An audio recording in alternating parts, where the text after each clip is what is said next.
Bonjour Patrick, comment vas-tu? Bonjour Phil, ça va, et toi aussi? Ça va, merci.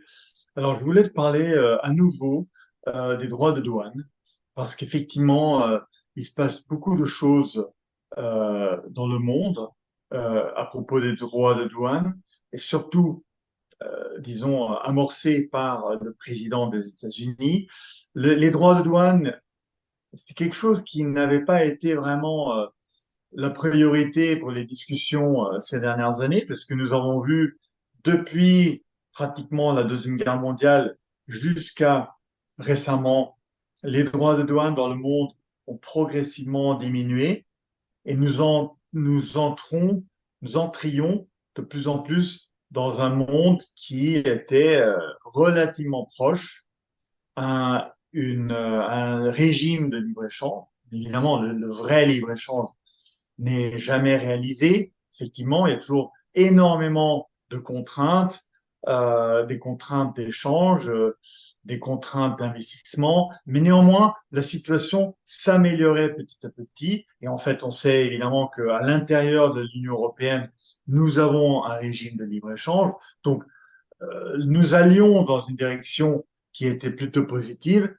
Ensuite, le président Trump est arrivé et il a, avec son équipe, disons, créé une pagaille énorme en réalité.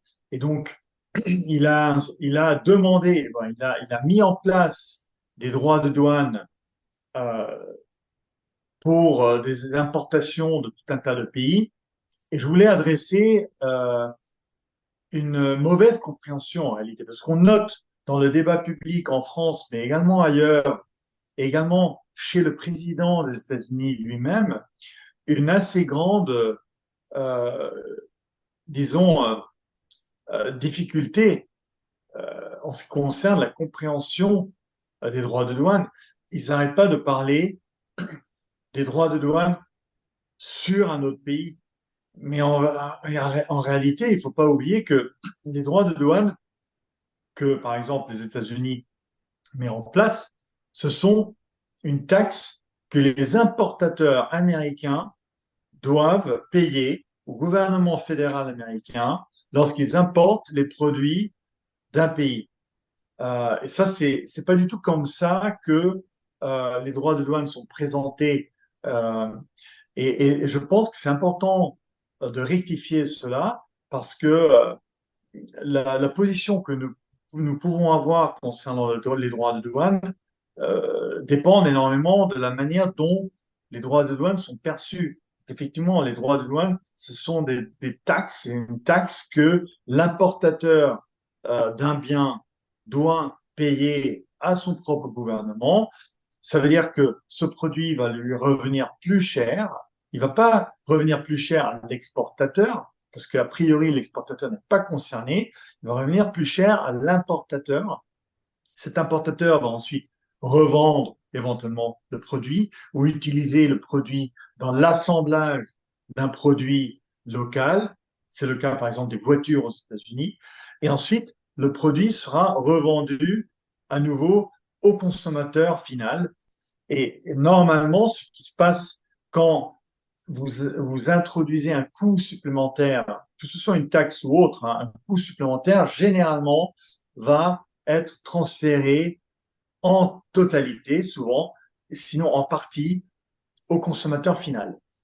Donc, c'est pour ça que, évidemment, nous, libéraux, nous comprenons ce processus. C'est pour ça que nous disons que les droits de douane, c'est inflationniste, c'est-à-dire que ça contribue à l'augmentation des prix dans la société. Et c'est pour ça que nous disons que ce n'est pas une politique qui, généralement, est avantageuse à la propre population. Et on le voit très bien maintenant dans le cas des droits de douane implémentés par le président Trump.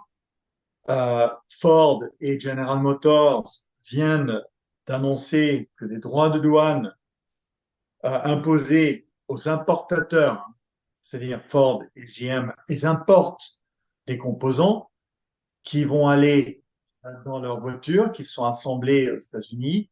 Et en fait, Ford vient d'accuser un coût supplémentaire de 1 milliard de dollars sur l'année 2025 et GM entre 4 et 5 milliards de dollars de coûts supplémentaires pour l'année 2025 à cause des droits de douane mis en place par Trump.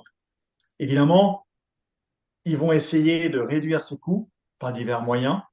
Il y a différents moyens de le faire, mais inévitablement, une partie de ces coûts seront donc transférés aux consommateurs américains. Et il y a également des études du Wall Street Journal et autres qui calculent que les voitures américaines, donc produites aux États-Unis, peuvent augmenter à peu près de 5 à 7 000 dollars, et donc à cause des droits de douane. Voilà, c'était un petit peu pour clarifier le fait qu'il y a une mauvaise compréhension et que souvent on présente les droits de douane comme une pénalité vers l'exportateur. Et ce n'est pas le cas. L'exportateur, évidemment, il peut subir une baisse de volume parce qu'effectivement, l'importateur va peut-être importer un petit peu moins si ça lui coûte plus cher, mais ce n'est pas donné. Et a priori, il n'y a pas directement d'impact sur l'exportateur. L'exportateur a toujours le choix ensuite de commencer à exporter vers d'autres pays s'il voit ses volumes baisser dans certains pays. C'est ce qui se passe aussi dans beaucoup de cas. Voilà, c'était un peu pour faire le point sur cette situation. Je sais qu'on a déjà fait des vidéos sur les droits de douane, les libres-échanges, mais je pense que c'était important de clarifier ce point-là, étant donné la situation actuelle. Je pense que tu as raison. Je pense que il faut bien comprendre que les droits de douane, en fait, sont un impôt qui est payé par le consommateur du pays qui impose les droits de douane. Ça, c'est certain. Ce qu'il faut comprendre également, c'est que dans la manière dont fonctionne le président des États-Unis actuel, Donald Trump, on a l'impression, parfois, j'ai l'impression que il fonctionne à la manière d'un racketteur, si tu veux. Je ne sais pas si le terme est exact, c'est-à-dire que il va racketter. Alors, il va racketter ses entre guillemets alliés parce que ou ses pays partenaires, il va les racketter de façon à ce que il met sur la table les droits de douane qui sont élevés et ensuite il va négocier et leur imposer parce que de toute façon ses alliés ou il suffit de voir ce qui s'est passé avec l'Europe, ils n'ont aucun courage politique, ils n'ont aucune existence parce que à partir du moment où l'Europe se substitue aux nations et aux pays, c'est le flou le plus total et il n'y a rien qui marche. C'est pour ça qu'on avait déjà parlé de cette histoire d'Europe qui n'est pas du tout l'outil de prospérité et de paix pour lequel a été vendu, mais c'est un outil de désastre économique et c'est un outil de guerre aussi. Ben, bref, donc non seulement ça, mais pour en revenir au droit de douane, pour le racket, c'est-à-dire que euh, euh, Make America Great Again, il va vouloir que non seulement pour éviter ces droits de paix, ces droits de douane, les exportateurs produisent aux États-Unis. Donc c'est pour ça qu'il a aussi diminué l'impôt sur les entreprises américaines. Mais de toute façon, les entreprises aient intérêt à venir aux États-Unis pour produire sur le sol américain. Et il a aussi imposé aux Européens, par exemple, mais à d'autres, de Coréens aussi d'ailleurs, de leur acheter, d'acheter aux États-Unis une énergie très chère et d'investir aux États-Unis de l'argent. Alors, ce qui est, pour du Sud, je parlais, ce qui est dramatique, c'est que l'Europe n'a plus d'argent. N'a pas d'économie, il y a une économie qui se casse la figure, n'a plus d'argent, est en train de se saigner pour la guerre en Ukraine. Elle n'a pas d'argent pour ses populations et elle va donner de l'argent à l'Ukraine. Ça s'est déjà fait. Elle a donné de l'argent aux États-Unis. Donc c'est pour ça que je dis que la politique des États-Unis actuellement s'apparente à un racket des populations et des pays qui sont alentours. Actuellement, les pays n'ont pas montré, enfin tous les pays n'ont pas montré une intention particulière de résister. Le problème qu'il y a aussi, c'est que il faut bien savoir que l'augmentation des droits de douane comme les sanctions économiques en général, c'est un acte de guerre. Qu'on le veuille ou qu'on ne le veuille pas, c'est un acte de guerre. Et la Deuxième Guerre mondiale a eu lieu en grande partie sur des histoires de restriction de commerce et d'échanges internationaux. Ça, c'est une chose. Et puis, la, Frédéric Bastiat, que j'ai cité la dernière fois, on en a parlé, qui citait deux faiblesses des États-Unis, pays qui à l'époque était un pays de grande liberté pour lui.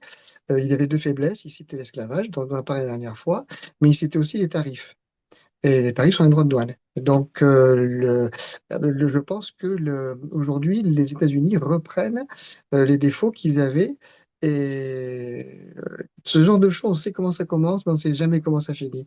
C'est-à-dire ce genre de personnes a le souhait ou a l'impression de vouloir tout contrôler, qu'il arrivera toujours au dernier moment à contrôler quelque chose.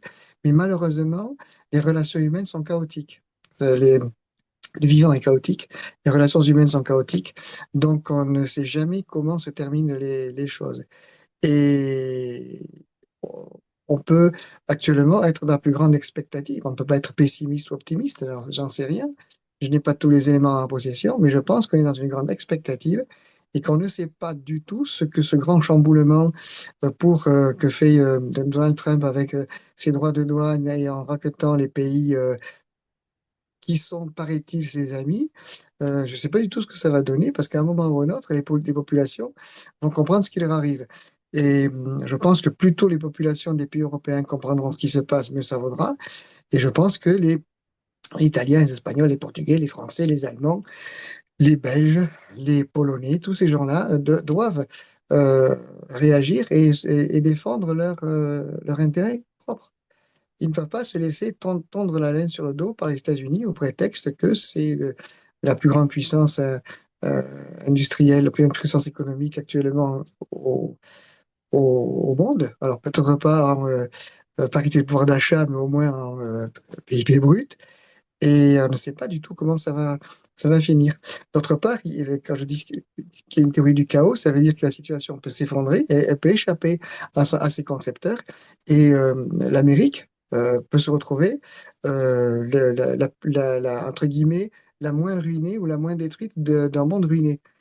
Si tout s'effondre, au lieu d'avoir America Great Again, on aura America qui a tout détruit, qui a entraîné une sorte de cataclysme et qui se retrouve peut-être, elle espère, toujours le moins pauvre des pauvres. Je sais pas, ça me paraît vraiment très bizarre comme politique économique. Oui, je suis 100% d'accord avec toi. Euh, En ce qui concerne le racket, j'ai écrit récemment justement un article où j'explique que la politique étrangère américaine ressemble à un racket mafieux. Donc c'est exactement le terme que j'ai utilisé. Euh, Ensuite, j'irai peut-être pas moi jusqu'à dire que les tarifs sont un acte de guerre, euh, mais je dirais peut-être que il y a un manque de légitimité, puisque l'État lui-même a un manque de légitimité, donc les tarifs n'ont pas de légitimité en réalité d'une société libre. Mais ensuite, il faut voir aussi que s'il y a une manière de se financer, les tarifs, c'est peut-être une meilleure manière de se financer pour un gouvernement que l'introduction de TVA ou d'impôt sur le revenu, euh, car euh, quand le gouvernement américain, par exemple, était petit, au 19e siècle, il se finançait exclusivement avec les tarifs douaniers. Euh, et ça, c'est même écrit dans la Constitution américaine que le gouvernement fédéral euh, se finance à travers les tarifs douaniers et pas d'autres moyens. Pas, par exemple, par l'impôt sur le revenu qui n'a été créé qu'en 1913. Donc, voilà. Ensuite, en ce qui concerne les impacts, c'est exactement ce que tu dis.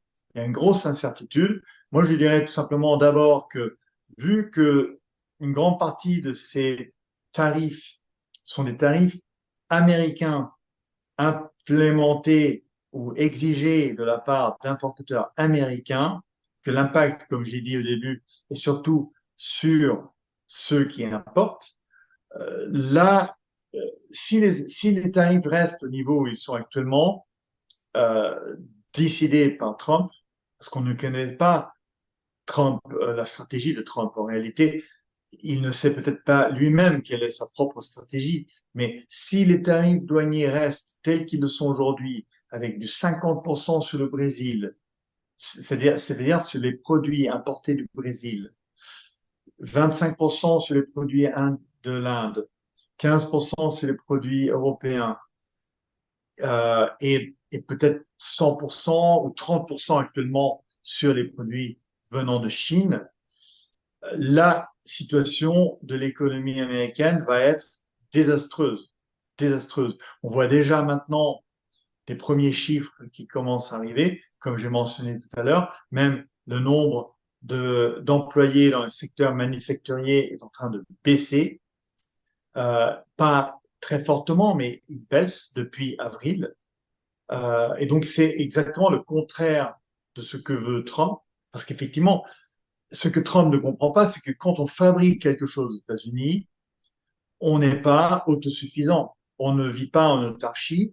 On est une économie sophistiquée et développée et riche. Et donc, ça veut dire qu'on importe des pièces détachées venant de pays à, disons, revenus euh, plus faibles, où le coût du travail est plus faible, notamment la Chine, le Vietnam, l'Indonésie, le Mexique, la Corée du Sud aussi pour des produits spécialisés. Et ensuite, on fabrique ou même on assemble aux États-Unis. Ça veut dire que l'économie américaine va en pâtir. Et ce n'est pas que dans certains secteurs, il va y avoir un impact direct dans certains secteurs, mais ensuite, ces augmentations de prix vont évidemment se propager dans toute l'économie américaine. Et ça veut dire que les produits seront achetés quand ils doivent être achetés à un prix plus élevé, mais ça veut dire aussi dans ce cas que ces mêmes entreprises ou ces mêmes individus vont se priver de la même quantité ou de la quantité qu'ils souhaitaient acheter s'il n'y avait pas eu ces augmentations de prix. Donc on voit bien comment des impacts dans un secteur peuvent, disons, avoir un effet boule de neige dans toute la société. Et c'est ce que nous allons voir probablement. Et donc, l'impact politique pour Trump probablement va être significatif, euh, mais les impacts, on sait très bien, peuvent avoir, disons, une, un retardement dans le temps. Il y a la politique de semaine en semaine, et ensuite, il y a l'impact macroéconomique ou même microéconomique sur la société qui a un retardement de peut-être 2, 3 ans, voire même plus. Donc, c'est ça que peut-être l'administration Trump ne comprend pas, c'est que les décisions qu'ils sont en train de prendre maintenant vont impacter d'une manière durable l'économie américaine. Et je ne vois pas de relation directe entre augmentation des tarifs et réindustrialisation. Ce lien de cause à effet simple n'existe pas. Il y a effectivement un lien, mais ce lien est très complexe et l'industrialisation d'un pays ou la réindustrialisation dépend d'innombrables facteurs et également de facteurs venant de la politique publique de l'État. Et on nous voit aujourd'hui chez le gouvernement euh, Trump aucune politique particulière industrielle. Donc, on n'est pas du tout dans la situation disons, du New Deal où il y avait, même si on n'est pas d'accord avec cette politique en tant que libéraux, c'était néanmoins une politique industrielle volontaire et très planifiée de la part du président Roosevelt à l'époque. Ce que tu as dit est intéressant. La réindustrialisation par l'intermédiaire des tarifs est ce qui est souhaité, mais malheureusement pour lui, ce n'est pas du tout certain. D'autre part, il y a une chose que les partisans des tarifs oublient, c'est qu'un produit importé va contribuer à la richesse du produit qu'il importe, parce qu'il va participer à l'économie, il va rentrer dans les réseaux économiques, il va être importé, il va être distribué, il va être transformé, ou il peut servir si c'est une machine-outil, si c'est un logiciel, si c'est une pièce que le pays concerné ne produit pas et ne sait pas produire, il va participer à l'essor économique de ce pays. Ce qui veut dire qu'on ne peut pas considérer que un dollar importé ne produit rien, un dollar importé produit plusieurs dollars dans l'économie réelle. Et le fait d'interrompre on va dire, ce ruisseau, cet apport, cette abondance a des conséquences.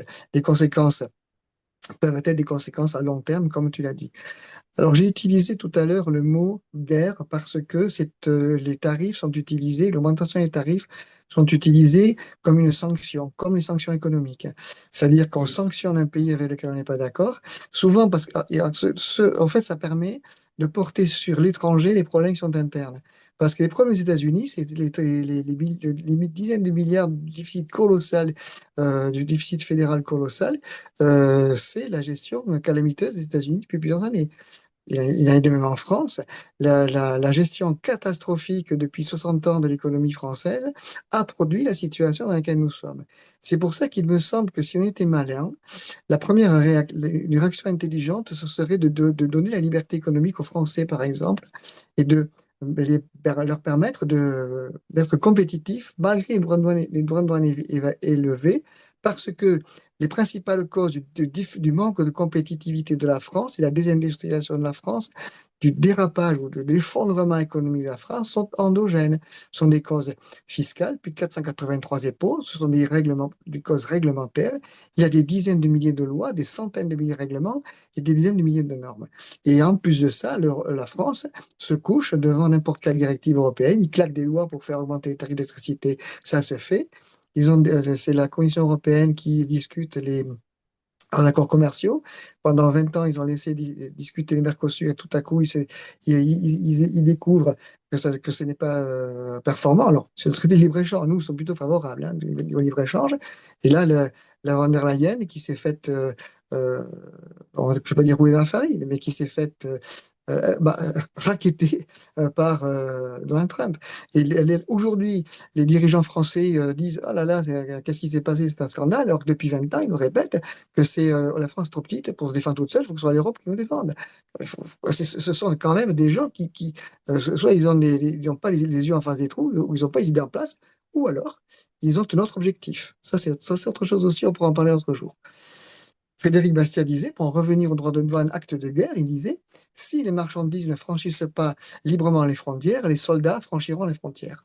C'est souvent ce qui se passe. Malheureusement, c'est souvent ce qui se passe. exactement. C'est pour ça que je dis que la situation est chaotique. On ne sait pas, on sait comment ça a commencé, on ne sait pas du tout comment ça va finir. Moi, je ne le sais pas, hein. Donc, Exactement. Trump a un petit peu peut-être ouvert une boîte de Pandore. Il a mhm. renversé un trend de baisse des tarifs et de libre-échange qui était en cours depuis plusieurs décennies. Juste pour terminer, je voulais juste faire un petit commentaire sur ce qui s'est déroulé entre Ursula von der Leyen et Trump, c'est-à-dire entre l'administration Trump et la Commission européenne. Je pense en réalité que l'Europe ne s'est pas débrouillée si mal parce qu'il y a beaucoup de poudre aux yeux là. En fait, je pense que la Commission européenne a un petit peu utilisé la méthode de Trump. Elle a fait des annonces, elle a laissé aussi à Trump la possibilité de faire des annonces, mais en fait, vu les sommes qui ont été annoncées, on voit qu'il n'y a absolument aucune possibilité, même du côté des États-Unis ou du côté européen, de réaliser ces investissements sur le temps, disons, donné. Et ensuite, rappelons que les 15% de droits de douane, à nouveau, ce seront des droits payés par les importateurs américains. Donc effectivement, ça peut avoir un léger impact, à voir hein, selon les secteurs, mais un léger impact en termes éventuellement de volume. Mais d'une part, les exportateurs européens doivent commencer aussi à regarder d'autres pays. Je rappelle que le Mercosur, s'il est ratifié par tous les pays, va permettre d'ouvrir les marchés argentins et brésiliens aux produits européens et français. Donc cela va donner une, disons, entre guillemets, issue de secours. Et il faut aussi que l'Europe comprennent qu'on ne peut pas mettre tous les œufs dans le même panier, c'est-à-dire le panier américain, ni d'un point de vue politique, ni d'un point de vue économique. On ne peut pas se mettre à dos les Américains, les Russes et les Chinois. Ce n'est pas possible. Donc, si maintenant les Américains ont une politique économique aussi hostile envers l'Europe, il faut dans ce cas que l'Europe et les pays européens en tirent les conséquences et rétablissent des relations normales et économiques avec la Russie et des relations cordiales et purement économiques avec la Chine, indépendamment des différends qui peuvent exister au niveau idéologique. Ça, c'est fondamental. Parce que sinon, effectivement, à terme, l'Europe sera coincée parce qu'elle refuse des opportunités qui réellement existent entre la Chine et l'Europe, et elle refuse tout échange commercial avec la Russie, alors que la Russie est notre voisin et que la Russie a toutes les ressources naturelles dont nous avons besoin. Donc c'est une politique absolument folle de l'autruche, où on se tire une balle dans les poumons. Donc voilà, c'est un petit peu ce que je voulais dire. Oui, Donc c'est ça. est-ce que voilà, ben, je pense que nous avons fait un petit peu le Juste tour. Tu voulais juste ajouter quelque chose je avant de ne dire peux au revoir? qu'abonder dans ton sens pour les relations commerciales avec la Russie, la Chine, l'Inde et les autres pays, on va dire, des BRICS en général. Je pense que l'Europe doit s'ouvrir de ce côté-là. Malheureusement, je crains qu'elle ne le fasse pas. Et je pense qu'il faut que les pays européens, chacun, reprennent leur billes pour pouvoir, à leur tour, eux-mêmes, reprendre des relations correctes avec ces pays-là. Exactement. Bon, ben, merci beaucoup, Patrick. Au revoir. Merci à toi, Finn. Bonne soirée. Au revoir.